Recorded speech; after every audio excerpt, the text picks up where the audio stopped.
Hello, once again, ladies and gentlemen. I'm sure many of you, if you're tuning in now, have probably heard the news, the assassination attempts on Donald Trump near the White House. Two active shooters. Well, I think they both got shot. I don't feel like following up on the story because, like the title says, you know, I hate being right sometimes, sort of.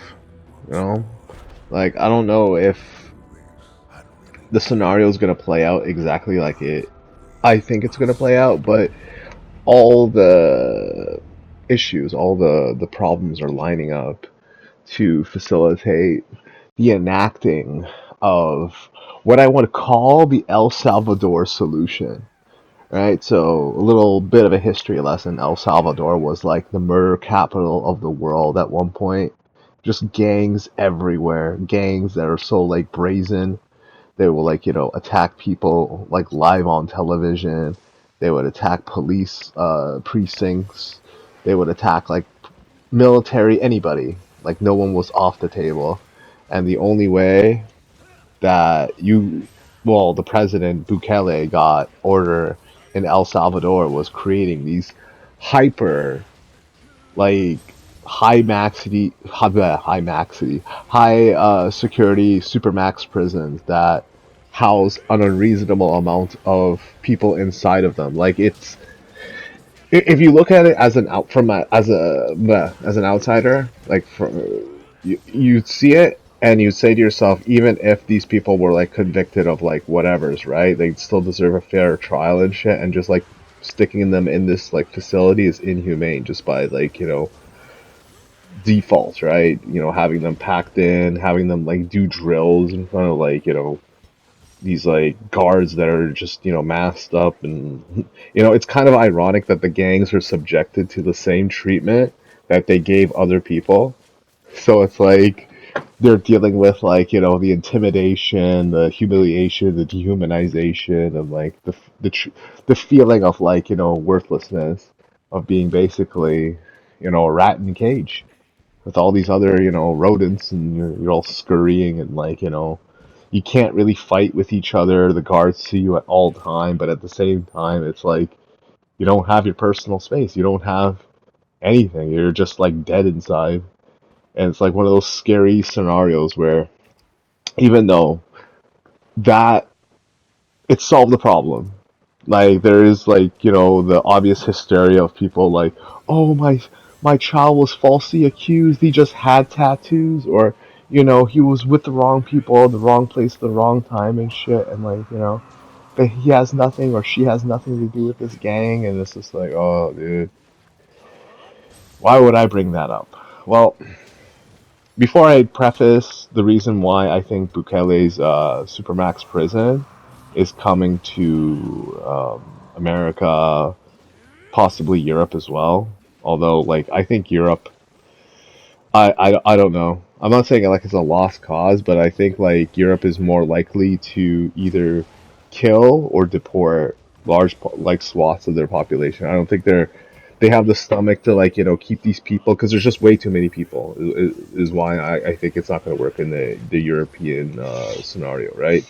But in America, where you have a localized population, and like yeah, you do have like a lot of immigrants, but like net wise, they probably make up less than 10-15% of the population, right? Non-Americans. Although I could be greatly mistaken about that, and they're over 15% of the American population. So I I'm willing to be have that open up for interpretation and stuff, right? So what's going to happen in America because of these two assassination attempts is, and you see this a lot, right? Like you see these wackos coming out and saying, "We should have killed Trump. You should have missed." Like I think the most famous one is that music band with like I think his name is Jack, not Jack Black. What's his name? Other name? The guy who plays Bowser in Super Mario, that fat dude, right? He had like a bandmate, and then like he just commented. He's like, "Make sure you don't miss next time," and everyone's just like, "Woo, yeah, woo!" And it's like you do know that like there's enemy at the gate at your gates and shit. And then like, your country's about to barrel into like, absolute and utter chaos and shit. Especially since like you're finding out that like, the Muslims, the Sikhs, they're trying to set up their fucking caliphates, they're trying to set up their fucking rape gangs and shit. And, they're getting slowly uncovered, right? Like I think that most likely in the case of the UK and their whole, it was like I think it's called the Followers of Light and Prosperity or some shit like that. Islamic fucking name for some, you know, on the surface it sounds like, oh, this is a positive, community gathering. Meanwhile, it's just the worst. But like for them to like, gather the manpower plus like push these warrants out, especially since you have that fucking, Sadiq Khan as the mayor and shit, it must have taken them a long ass time. So most likely they've probably known about it for like a year or two. And then like, they just got the paperwork cleared just recently and then they just ran in last month and like saved up all those like little girls and shit and like, arrested all these guys and stuff. And apparently one of them got out on bail and everyone's just like out for blood now. And it's kind of strange how Asmongold is watching this video, right? And it's by this like, I don't know, social scientist, like historian, whatever.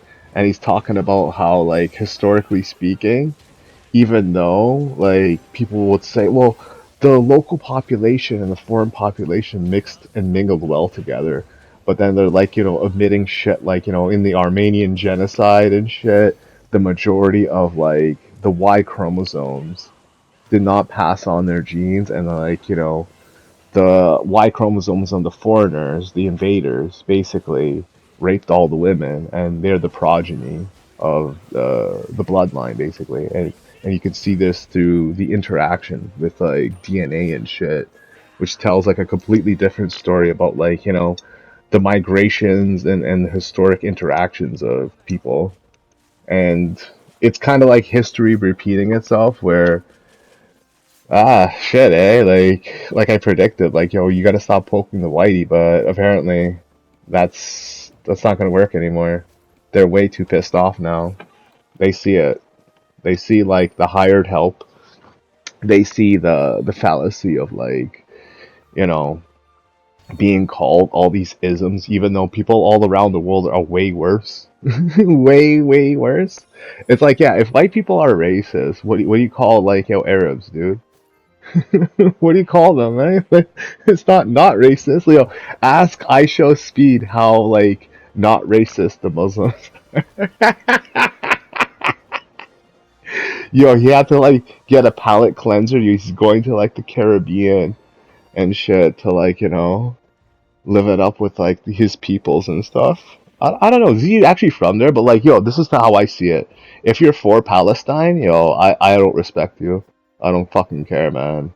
Like I don't understand how people could turn a blind eye to the fact that like and you don't have to like the Israelis, right? For this to make a point, a statement in the reality of the situation. You're voting for like or like vouching for a group of people who basically fucking wholesale slaughtered and raped all these like, Jewish people, families, kids, killed pets and everything. Like they're fucking psychopaths and shit.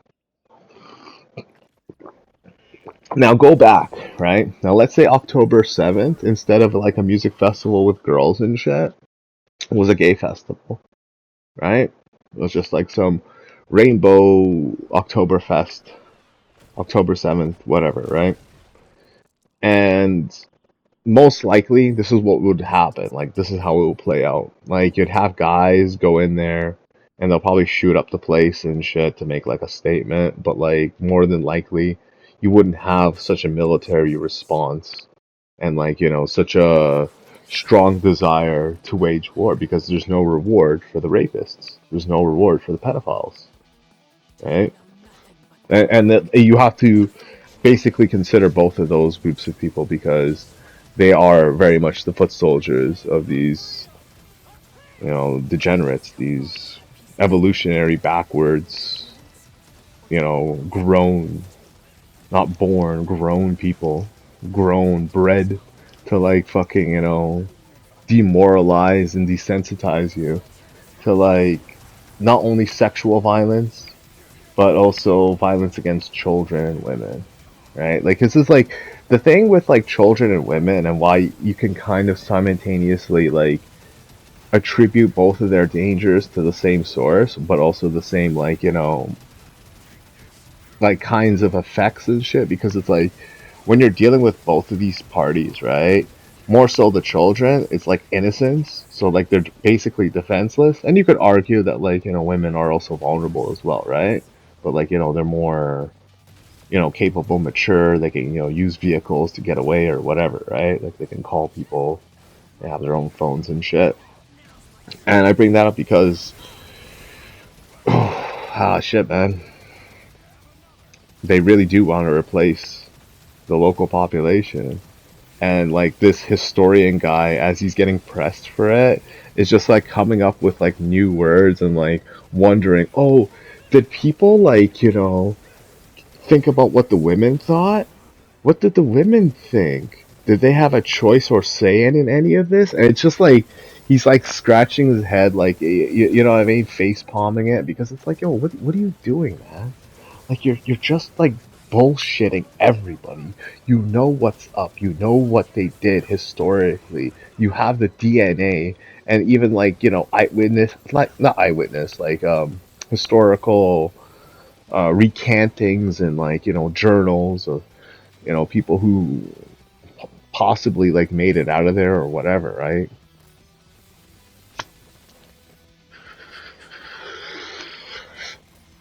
And it becomes like all too clear that this was done on purpose to obfuscate and make it as opaque as humanly possible.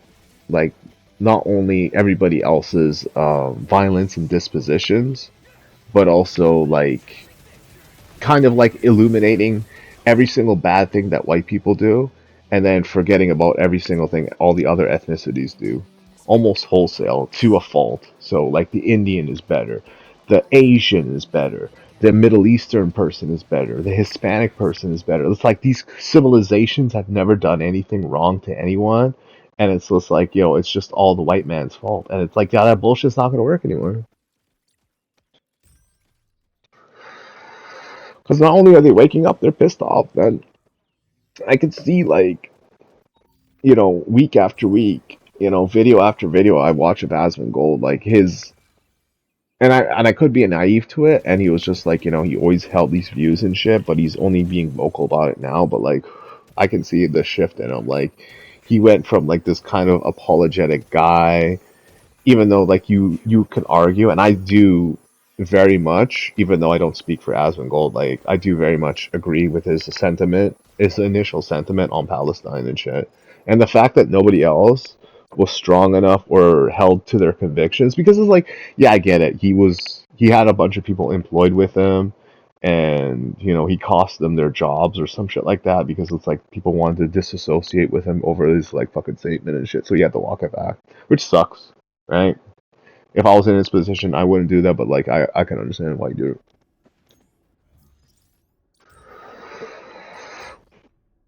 Also, like why does everybody just ignore the fact that like what they did to the Israelis was just like unforgivable? Like how? How do you do that? And like the answer is simple. The same way you get people right after an assassination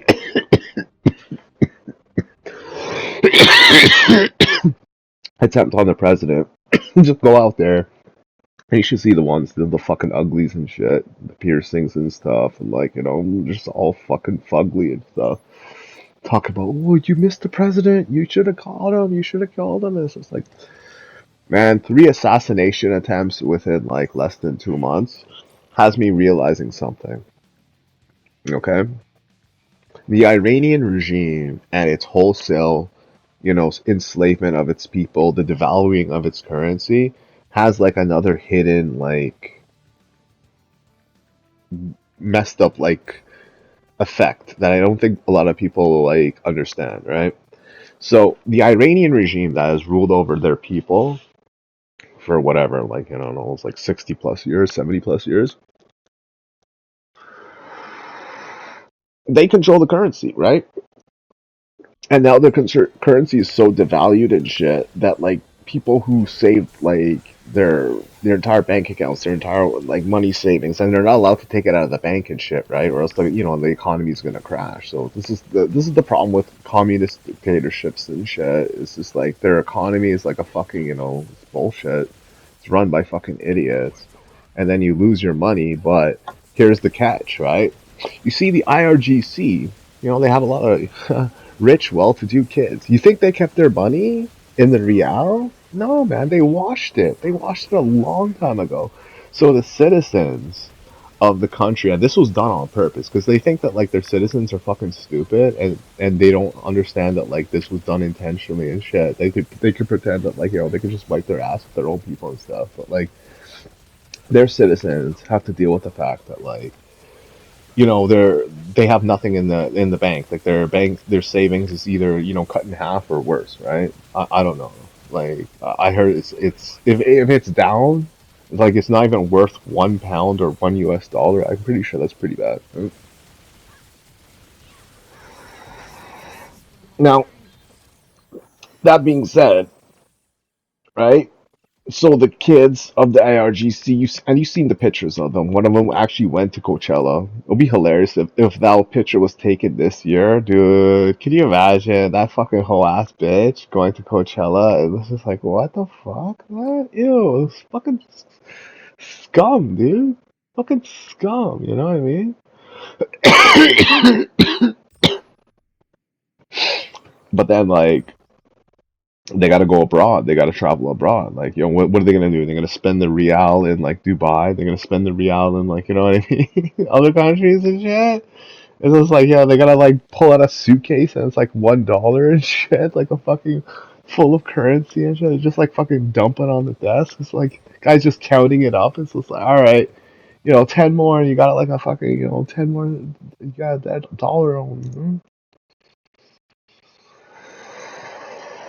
And this is like done like by the leadership to make it seem as if like, oh, America and like its allies, Israel has like robbed you of all your money, you should hate the Jewish people. And to an extent, like, there are people in the country who would fall for that shit.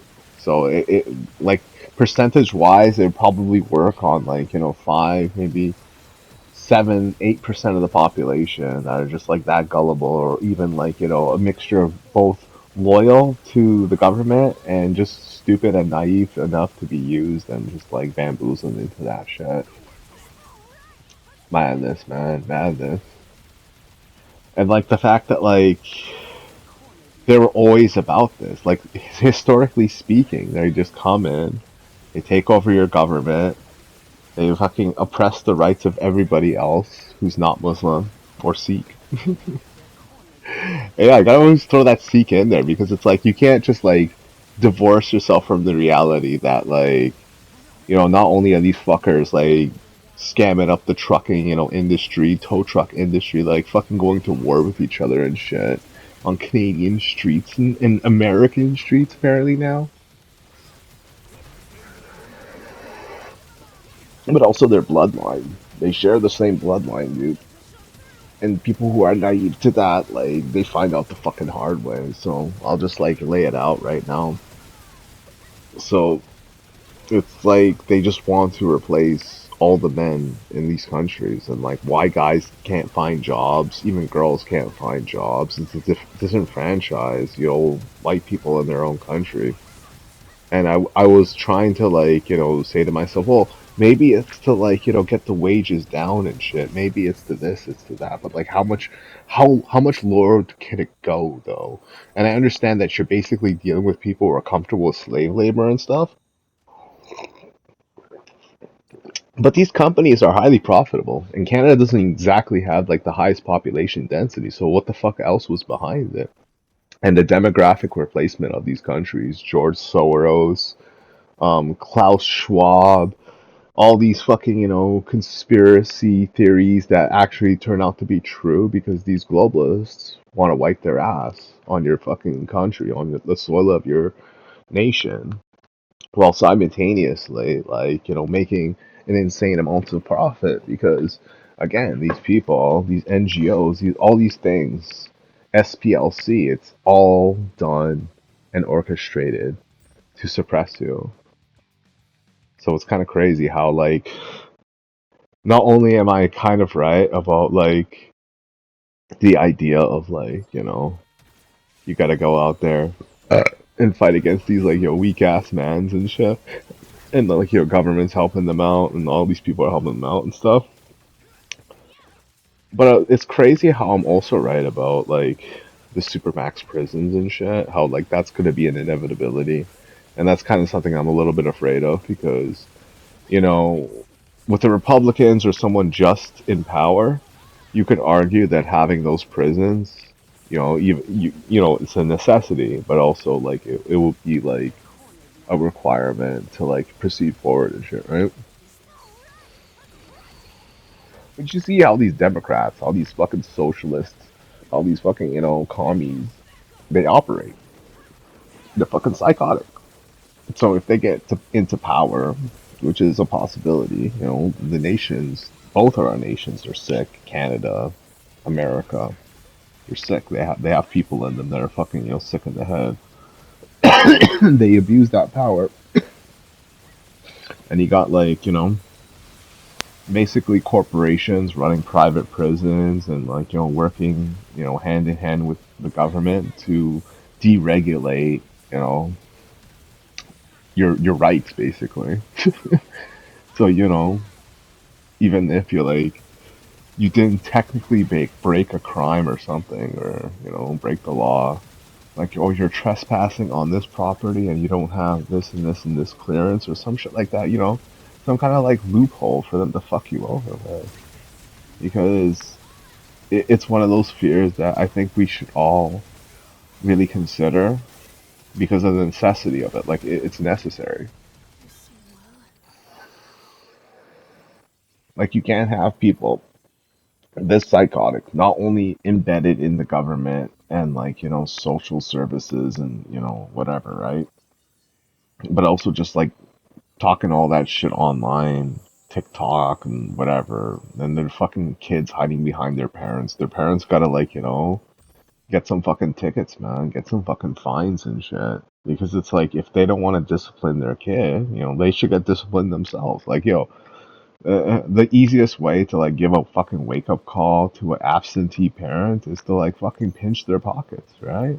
And then once they're like, realizing that I actually have to stop drinking and like, cheating on their spouse to like go back to raise their fucking mistake of a kid, as depressing as that probably is to them, you know, eh, sometimes, sometimes I hate being right, so, sort of, 3 assassination attempts, 2 in 1 day. Fucking unbelievable, man. What a bunch of losers do, Take care.